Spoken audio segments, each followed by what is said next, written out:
Welcome to the Open Forum in the Villages, Florida. In this show, we talk to leaders of clubs and interesting folks who live here in the Villages to get perspectives of what is happening here in the Villages, Florida. We are a listener-supported podcast. There will be shout-outs for supporters in episodes. This is Mike Roth.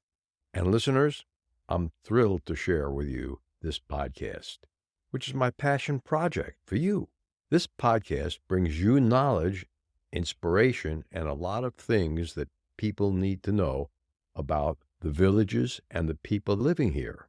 Be sure to hit the follow button to get the newest episode each week. Creating this podcast is a labor of love, even though it demands more time than I can easily spare. Now, here's where you come in. You can help us keep the podcast alive and thriving. How? By becoming a supporter. The easy way for you to support us is to visit our podcast webpage, openforuminthevillagesflorida.com, and click on the supporter button at the top of the page, or the purple supporter box. Even a small donation of $3 to $10 a month makes a big difference, and you can cancel your subscription at any time. Your support means the world to us. Stay curious, stay inspired, and keep those headphones on. I hope everyone enjoys today's show. I'm here today with Tom Bramel. Thanks for joining me, Tom. Nice to be here. Good. Tom introduced himself to me the first time as a classical music composer. And I went, wow, I didn't know we had any of those in America anymore. But Tom is an Emmy-winning classical music composer, and he's written music for plays and PBS documentaries. Tom has a nonprofit called 3 Essential Elements, and he is revitalizing classical chamber music with audience-friendly concerts and stunning new recordings. Tom's mission is to make this timeless art form vibrant and accessible, showcasing gorgeous modern music. Tom, how old were you when you started in music? I started when I was a kid, but I didn't get into composition until I was in my mid-20s, which is kind of late. You started as a pianist or a violinist? I played clarinet. What moved you to become a composer? I was a shy clarinet player, and I never liked to be in front of people for concerts.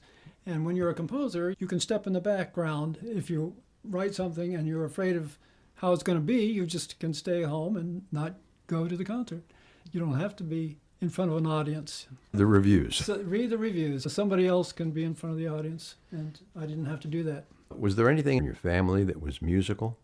Nobody in my family was musical. I had no pressure to go in that direction. How is it that you picked up the clarinet? When you're a little kid and they offer band in school, you go to the teacher and the teacher says, I'd like to have you play clarinet. That's what happened. He hands you a clarinet. I didn't want to play flute because that was for girls. You're lucky he didn't hand you a tuba. That's true. When I started in music, they handed me a trumpet. You know how they say when you play a trumpet in the marching band, the best way to warm up for marching band with a trumpet is to put it up to your mouth and walk into the wall. Tom, at this point in time in your life, how many classical pieces of music do you think you've written? Well over 100. How did you get hooked up with PBS to do music for their movies? When I was first starting out, I started writing music for plays, and plays didn't pay very much, so I knew I had to get into film work. I decided to put together my reel of audio excerpts called Producers. It was very hard to get a producer on the phone. I did find one producer who would talk to me, and he happened to be doing a film on the Potomac River. I asked him, can I do the music for you? He said, what are your credits? And I said, I got some plays. He said, what are your film credits? I said, I don't have any. He said, I got an expensive project here. I can't trust somebody that's not experienced. I said, look, just let me do one scene. I'll do it for free, and you can see if I can do it. So I did one scene, and he loved it. He said, I don't know. I said, how about if I do a second scene? After I did 7 scenes, I said, so I guess we're working together, right? He said, yeah. So I got the job. Did you get paid? I got paid under what other people would get paid, but I still got paid, yes. Okay. I got screen credit, and my very first film, I won an Emmy for. Really? What film was that? The Potomac, American Reflections. It was on PBS, and I still see it every once in a while. They made it available to the schools in the state of Virginia. The Potomac goes through Virginia. So every school in the state of Virginia has a copy of this film. What year? 1986. That's a while ago. Mm-hmm. And you were living in Virginia? I was living in Maryland at the time. So you only called producers on the East Coast, or did you call the West Coast guys as well? I knew from experience that I had to be on the West Coast. I couldn't just be calling them, so they would want to see me, and they want me in the area. Washington, D.C. area was doing a lot of documentary work, and some work for the government, too. So I stayed in Washington trying to get credits. Okay. How many films has your music been in?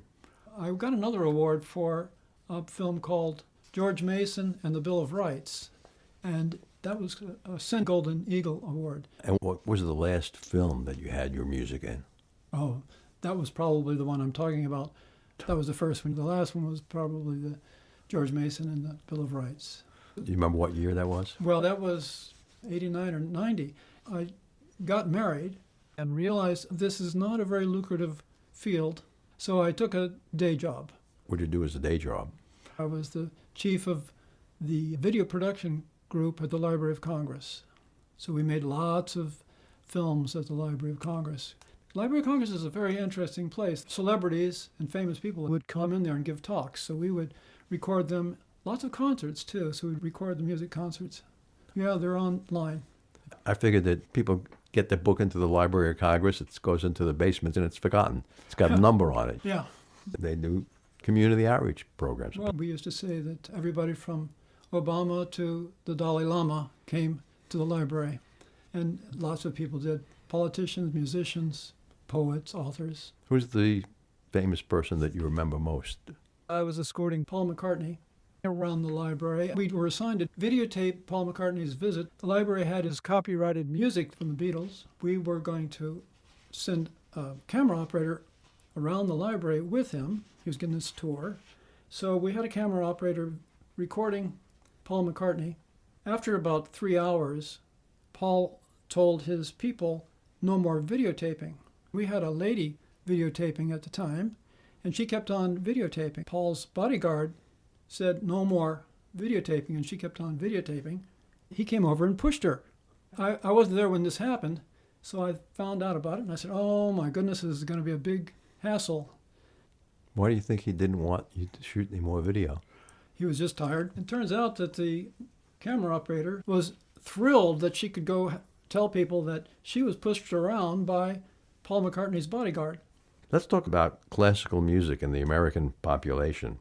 Classical music seems to have fallen into a low spot with all that rap music coming out. What do you think has caused that? There's several things that happened. Probably the biggest thing was that in the radio industry, short pieces, pop pieces, started being very popular. And school music programs stopped teaching classical music. And then in colleges, they started teaching composers to write atonal music. What kind of music? Atonal music that doesn't sound like anything you ever want to hear. It's like a John Cage stuff? Yeah, or worse. Yeah. Things that are basically noise. And it appealed to other classical composers in universities. So they could talk about the music, and they didn't have to think about the audience. The only place that really survived classical music for the audience was in film music. John Williams is a good example of that. His scores for movies are turned into great scores for the orchestra. So there's one place left where you can hear really good classical music, and that's in the movies. Really? I thought John Williams did Star Wars. Oh, yeah. Okay. That was classical music by definition? It's film music, but when you hear it by itself, you realize that it has all the earmarks of the great classical composers. So he's actually a great classical composer. What is the biggest misconception about classical music that people here in America have today? That it's snooty, that it's for the people that can afford expensive tickets to go to the concert hall and wear their tuxedos.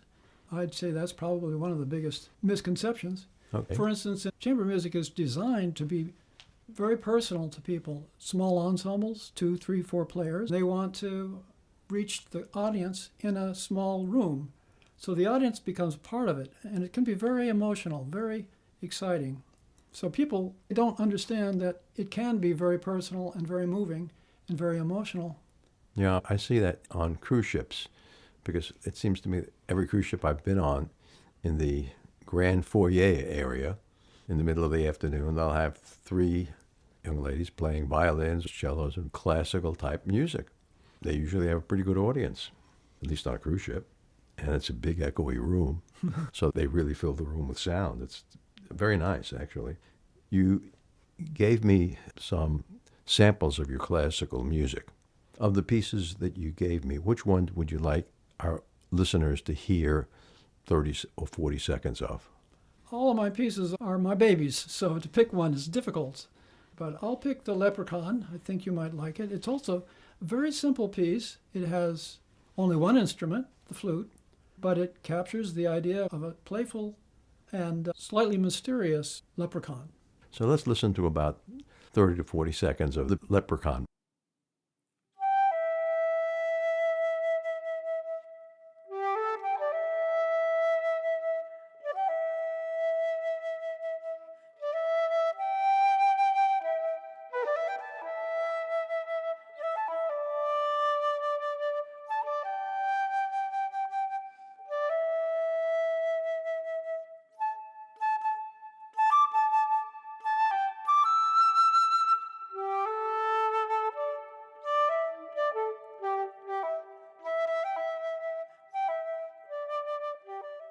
Tom, what year did you create the Leprechaun piece?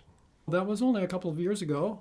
After I retired, I started composing again, and that was one of the early pieces we put together for our organization. We had a large concert in Berlin where the flutist played. So that one hasn't been in a movie yet. No, it's not in a movie. There is a video of the piece on YouTube with the flutist playing it. I'm glad you picked that one. Let's take a short break and listen to an Alzheimer's tip from Dr. Craig Curtis. Dr. Curtis, can you give our listeners a tip on keeping their brain healthy? Absolutely. My favorite tip involves a change in eating patterns, but it's not a drastic change. It's simply increasing the amount of fresh fruits and vegetables, fish, other white meats, and lowering the amounts of red meat, sweets and sugars, and also carbohydrates. It's essentially following a Mediterranean-type diet plan. With over 20 years of experience studying brain health, Dr. Curtis's goal is to educate the village's community on how to live a longer, healthier life. To learn more, visit his website, craigcurtismd.com, or call 352-500-5252 to attend a free seminar. Thank you, Dr. Curtis. I'm back with Tom Bramel, and we're talking about modern classical music. If you would have told me I was going to do a show on modern classical music 3 months ago, I would have knocked myself on the head and said, there's no such a thing. I'm thinking of Tchaikovsky and Beethoven and Mozart and all those guys. But there are, how many people now writing classical music? Right now, there's 15 people in my organization, 15 composers. They're from all over the world. There's some people from Russia, Spain, France, Israel, Germany, Italy. Your organization is called Three Essential Elements. Right. Can you tell us what that means? One of the problems, like I mentioned earlier, is that composers stopped writing music for the audience. So the three essential elements are, of course, you got to start with the composer and the performer, but the audience is the third and most important group to be a part of your organization. So the audience is number one in our organization. How do you involve the audience? Besides having the audience come to the concerts, we involve them by making suggestions for new works, suggesting venues where we might perform. We can perform in churches, concert halls, lots of different places. It'll actually be somebody's living room. You've done performances in people's living rooms? Oh, yes. Large living rooms. They're Okay. not my living room. Have you done any performances of your pieces here in the Villages area? It's interesting. We've done concerts mostly in Europe, and we're going to have our very first concert in Virginia and Florida next year in 2026. And it's going to be performed by the Herrera Brothers violin and piano duo. And they're going to be playing new works from all over the world for that ensemble. Where is that going to be done here in Central Florida? The venue has not been selected yet. There's a couple of churches that we're looking at right now. That would be a good venue. Churches are very interesting. In Spain, we try to do concerts in churches, but often, if it's not religious music, they don't want to have the concert in the church. Around here, they've had barbershop quartet concerts in churches. So I wouldn't call barbershop music particularly religious. I'm sure you could get into a church if you wanted to. On these sample pieces of music that you gave me, they were all short. How long is the whole piece? One of the things, in general, when we put out a new piece, they're a minimum of 7 minutes. They could be much longer, 18 minutes. Okay, so when you gave me the piece, Jay's Lyre, and I only have a 1 minute clip of that. It's really a much longer piece. Jay's Lyre is part of a much longer concert, and it's only about 4.5 minutes. Do you guys in the Three Elements group give awards for the best new classical piece each year? Oh, no. We're all colleagues, and we wouldn't do that to each other. There is a slight bit of competition among us, but most of us really respect the other composers in the group. For instance, we have professors from the Paris Conservatory, from the Athens, Greece Conservatory, St. Petersburg Conservatory, and the Moscow Conservatory. All of these people are really great composers. We have several people who work in television.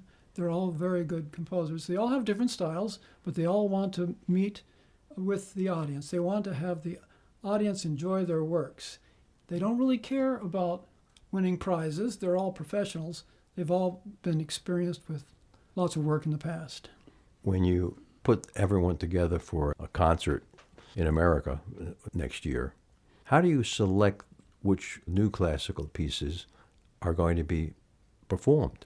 That's a good question. What I do is I say, here's a project that we're going to do. Let me know if you want to participate. Some people are so busy they don't have the time to write a new piece. So after I find out how many of the 15 composers want to do the piece, I can say, okay, we have a certain number of people and an hour-and-a-half concert time, and I just divide the time up and I say everybody's got a limit of 7 minutes. And when was the last time you did one of these concerts? We did several last year. For instance, the Greek Lyre piece that was just performed at University of Tampa last year. We also performed a piece called the Ararat for string trio, piano trio. When you have these concerts, do you record the whole concert so someone could buy a video or an audio version? Most of the time, we make a professional recording, assuming we have the funding. Our latest recording is for flute, violin, cello, and piano. It just came out last month and has gotten some very nice reviews.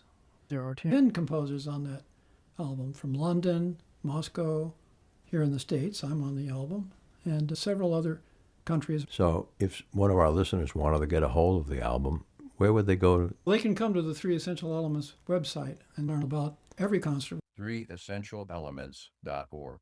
Concert albums are available for sale there? They're there, but you'll also be able to listen to them online for free. Oh, okay. Our goal is to reach new audiences. So that's why we're a nonprofit. We support ourselves with audience donations. What's the largest audience you had for one of the concerts? We probably average about 100, sometimes less, sometimes more. And that's pretty good for chamber music. And when you guys do a performance, you have to rent a hall. What happens is all the musicians we work with, all the performers, have their own connections. Some of the performers work at colleges and can perform there. Other musicians have jobs at churches. So they all have connections and don't necessarily have to rent halls. So, Oh, that's good. Now, when a composer completes a piece of classical music, how is it registered? Copyrighted? in the States, I think technically once you sign it, it's yours, but you can register it in the Copyright Office. It's a relatively simple, straightforward process. Have you done that with your music? The law reads that once it's penned, it's mine. Somebody might say, I wrote it before you wrote it. So, for instance, you could put the piece in an envelope and send it to yourself and not open the envelope, that would prove to the court that you had it by a certain date. Not that I would love to be sued, but that's not going to happen, I don't think. Does an organization like ASCAP collect royalties if your music is used in elevator music? I'm a member of ASCAP, and I think the last check I got was I could go to McDonald's with. So about $10. So classical music is not something you want to do if you just want to make a living. You can get into film music. That's the one place that pays well. But if you want to write classical music for the concert hall, it's very difficult. Where does someone go who wants to learn how to write classical music? Most people go to conservatories. Conservatories are good for a couple of things. One, your major, whatever it is you want to learn. For instance, if I want to learn composition, I have to find a composition teacher that teaches somewhere, and usually they're in universities because they get paid there.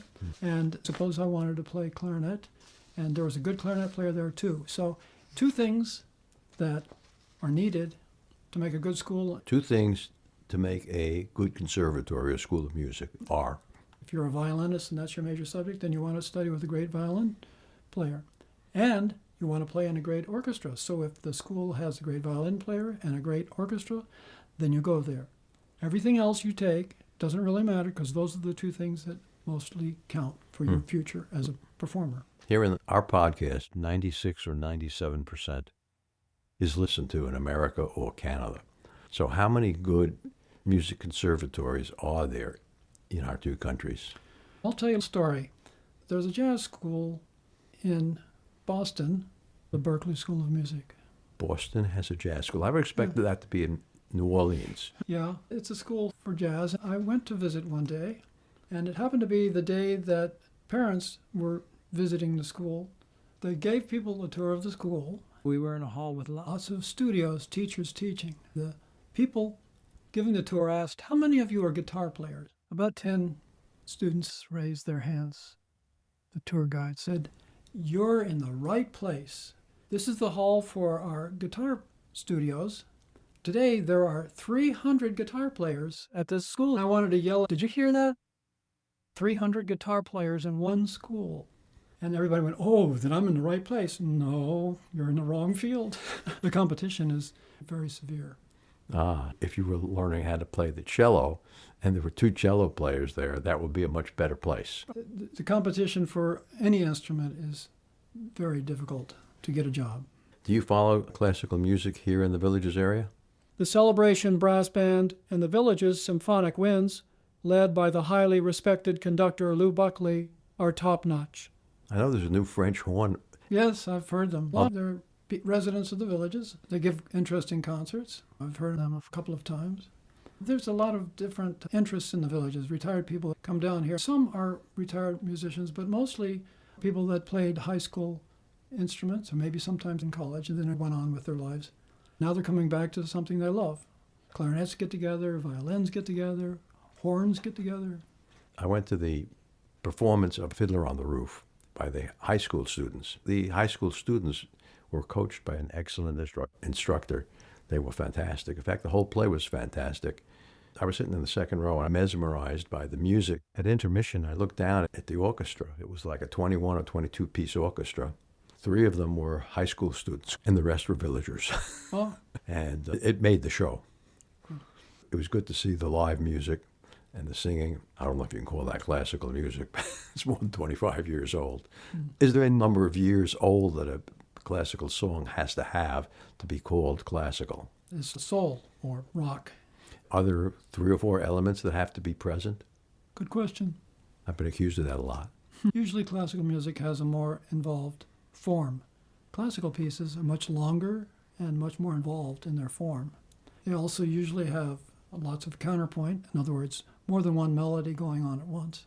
And that's counterpoints of the players. The melodies are played by different instruments. Sure, yes. Looking back at your career in classical music, what do you think is the single high point that you had? Probably winning the Emmy. Actually, it's a thrill every time I get a new recording of a piece, like the Leprechaun. They always thrill me because the performer brings something better to the experience than I imagined. It's always a little different than I thought it was going to be. The way you heard it when you were writing it isn't the way the performers create the piece for an audience. They do create it the way I heard it, and they add more to it. Tom, thanks for being with us on Open Forum in the Villages. I'm going to play a clip from Jay's Lyre. Thanks for being with us, Tom. Thank you.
Remember, our next episode will be released next Friday at 9 a.m.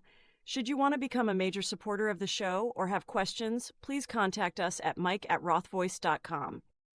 This is a shout-out for supporters Dwayne Romich, Tweet Coleman, Ed Williams, Paul Sorgan, and Dr. Craig Curtis at K2 in the Villages. We will be hearing more from Dr. Curtis with short Alzheimer's tips each week. If you know someone who should be on the show, contact us at mike@rothvoice.com. The way our show grows is with your help. Text your friends about this show. If you enjoyed listening, or just tell your friends about the show. We thank everyone for listening. The content of the show is copyrighted by Roth Voice 2025,